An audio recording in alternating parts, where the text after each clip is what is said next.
Hello world, Shelly here, and it's time for another episode of Foundation Fest, and today I've got the much requested Hourglass Ambient Soft Glow Foundation. Retails for $50 for 1 fluid ounce or 30 mils of product. Comes in 32 different shades. I've got shade 4.5, which is described as being light with cool undertones. This is described as a foundation, weightless liquid foundation that delivers 16-hour medium buildable coverage with a light diffusing effect. It blurs imperfections, minimizes the look of pores, fine lines, and wrinkles. Cha-ching! 16-hour wear, natural soft glow finish, transfer resistant, resistant to humidity and sweat, blue light protection, non-acnogenic, non-comedogenic, vegan, and cruelty-free. I like all those things. Those things are all good. Me and my little friend, we like the acnogenic part because this period of my life seems to be fraught with all of my stress being zoned into the corner of my chin. Anyway, we're going to check this one out. Let's take a look at shade 4.5 swatched against a few others in my collection. Swatch time! We've got a little bonus here of the ability to kind of see some coverage on the tattoo, right? So here we go. First up is today's foundation from Hourglass, the Ambient Soft Glow in shade 4.5. Second is Estee Lauder Double Wear Stay in Place in 1C1 Cool Bone. Third up is MAC Studio Sculpt in NW15. Fourth is the Wet n Wild Tinted Hydrator in Fair. And last, I've got the Misha Perfect Cover BB Cream in 21. Yeah. Look at that, buddies. I've already cleansed, moisturized, and sunscreened this 47-year-old mug. They do recommend applying this over moisturized skin with primer, so I'm wearing the La Roche-Posay and Thelios Daily Anti-Aging Primer with sunscreen. I'm anticipating this shade might be a smidge dark, although I do have an unfortunate quantity of sun that has affected my arms. I've been bad about sunscreening my arms. I'm very good at sunscreening my face. Terrible at sunscreening my arms. Let's take a look at the consistency on this guy. Focus! I will go in on one side of my face with a damp sponge. The other side, I've got my BK Beauty foundation brush. It is number 106. We will see if there's a preference one way or the other. Oh, I'm gonna really have fun with this little friend on my chin here. Oh, Nelly. Let's bounce. Actually, the shade is not as dark as I had anticipated. You know, in the summertime I usually go with light. In the wintertime I go with usually the middle to darkest shade of Fair, assuming there are multiples. And that's just kind of how I roll. I try not to get sun, but I usually try to match my arms, and so my arms do get a little bit of sun throughout the year. That applied so easily that I kind of forgot I was putting makeup on. I was like, wait a minute, I'm done. That okay. We have a little bit of redness correction going on there. Let's see how the coverage goes on the other side. I feel like the shade of this in a swatch or when you first apply it to your skin looks almost to have a peachy tone to it, but it doesn't blend out looking that way. It blends out like a nice neutral to cool shade. I've used most of what was there. I do want to take a little bit, you know I've been using my foundation as concealer lately. I want to take a little under my eyes, and I think I'm going to need just a smidge more product to even out the coverage and try to get closer to that middle medium coverage that they claimed. Testing buildability. Yeah, it's definitely buildable. It's kind of, you know, blending in seamlessly with what was already there, but increasing the coverage as we go. That's my definition of buildable. Let's see where we are at. Let's zoom in, get a good look. I feel like this blended more nicely on the side where I started with the sponge. On the side where I've done just the brush for both sort of coats of product, I feel like you can see the product on top of the skin just a little bit. And that's also what's happening on my nose, although sometimes the warmth of your body heat will sort of make everything kind of melt together. So we'll give it a few minutes and see if we end up getting some of that melting togetherness, so to speak. I do like the shade. It's actually not intensifying my little friend here. Sometimes foundation going over blemishes is a very crusty mess, and it's not going to make it invisible, of course, because there's a giant thing on my face, but it's not accentuating it. I think it's doing as much as it could to hide it. I think we're starting out with a good base. Now I'm just itching my face with my brush because I have an itch. Yes, I do. Let's go check the time. It is currently 3:13. Let me put the rest of my face on. I will be right back. Back with the Hourglass Ambient Soft Glow Foundation. Face is on. Let's talk about it. The sad thing is that this has settled into all my lines. Forehead, crow's feet, under eyes, smile lines, chin lines. I've tapped it out multiple times.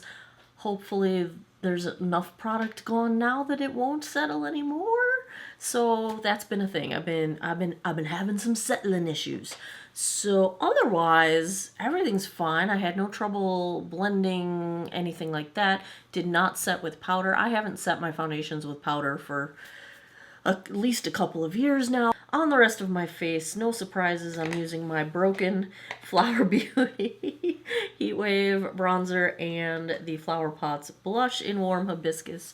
I think I opened every single eyeshadow palette I own in trying to decide what to wear today, and I ended up going very basic. The Wayne Goss palette that is the, soft pinky neutrals.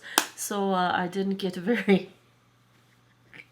I don't know, I literally spent 25 minutes looking through eyeshadow palettes and I ended up picking this one. What's happening? I don't know, whatever.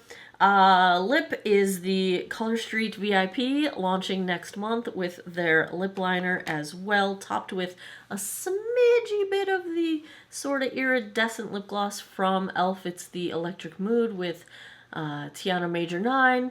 And is that all the things? I've been wearing this mascara for a couple months now. CoverGirl Lash Plumping Mascara. And the the Gwen Stefani GXVE eyeliner in my waterline. So that is all the things that are happening on my face. I'm going to go about my day. I'll come back in a bit, do a daylight check-in. We'll see how this shade looks in natural lighting as opposed to studio lighting. And I'll come back tonight and give you guys my final thoughts. Hey everybody, it's been about 2.5 hours and here we are checking the color match on the Hourglass foundation. I think it is generally a good color match. Of course, that would be my winter color. I think shade-wise it's very nice. I feel like the settling has stopped for the most part, but I do also feel like it's a little bit more of a matte finish than I expected. Like I'm not feeling the glow part of the name. It just seems, see how like everything just looks a little more textured than I would like.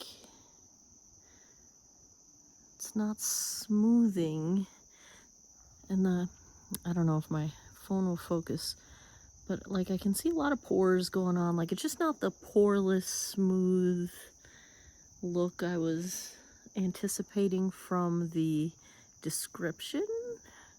It's not to say I don't like it, but that's where we're at right now. So I will be back tonight and we'll wrap this one up. 11:12 p.m. That puts us right around the 8-hour mark. Let's take a look at how the Hourglass Ambient Soft Glow Foundation held up. I do think it wears well over time. They claim 16 hours. I'm not staying awake long enough to test that. But it's holding up really well. It's not showing any signs of breaking apart or anything like that. I had to blow my nose once and it... Let me get a good look in here now. It held up really well. It held up pretty good. I just was changing cat litter and things, so I'm a little sweaty right now, and I don't think that is impacting anything negatively, so the claim that it holds up or sweat resistant, I think that's probably true. I don't feel like anything's moving around or doing anything strange, so that's a good thing. Very comfortable. I almost went to bed 3 times without filming this. And had I not decided to keep doing extra stuff like going back and changing the cat litter, why I do this at 11 o'clock at night, I don't know. But I probably would have forgotten. So it's comfortable enough that I forgot I was wearing makeup. I scratched my face at one point and then I was like, oh no, I'm filming a review. So held up good to that. Seems to be wearing quite well. It did settle a little bit into my deeper chin lines, and you know, it was doing that in the beginning, so it's not quite free of the settling from lines issue that mature skin or people with, you know, deeper smile lines, deeper forehead lines, emotion lines on their faces might have issue with. So that's one thing that it does that I'm not a fan of. Let's zoom in and get a good look at it up close. I think it wore really well. It's not really caking up or gunking up anywhere. So, you know, that to me is a sign of it's wearing well over time. It's not really moving around. It's staying put. It's not really negatively responding to any environmental stressors like the sweat on my nose or my forehead.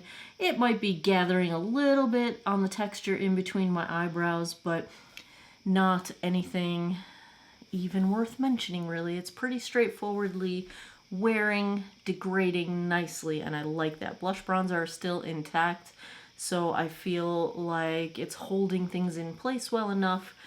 It's pretty. It's a nice foundation.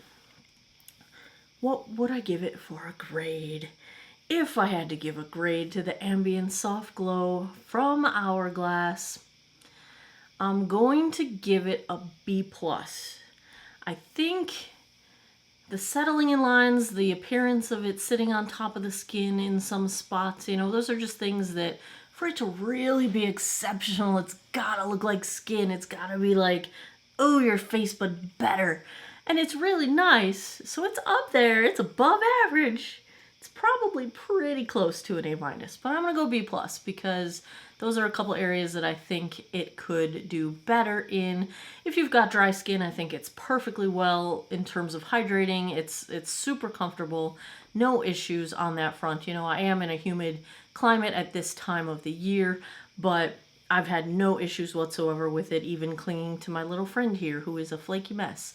So it did good in that arena. So I'm going to go B+ on this one. I like it. I like it a lot.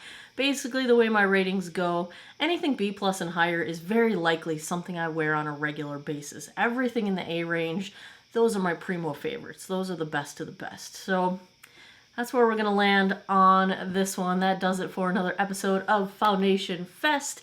I do have a few more new foundations that just arrived. I finally got the Jones Road in my grubby paws, so that one is going to be coming soon. I've got a couple others. I got the RMA around here somewhere. Yes, got that one. I got some coming up. Let me know in the comments down below what you want to see next or first, or things I haven't mentioned. I'm trying to get the Lancome, the new one. It's just sold out in my shade everywhere. So, you know, I'm working on it. Let me know down below what you would like to see. And as always, thanks a lot for taking some time out of your day to geek out over makeup. I appreciate your time, and I hope you guys all have an awesome day or night wherever you are in the world. Take care of each other. Bye-bye.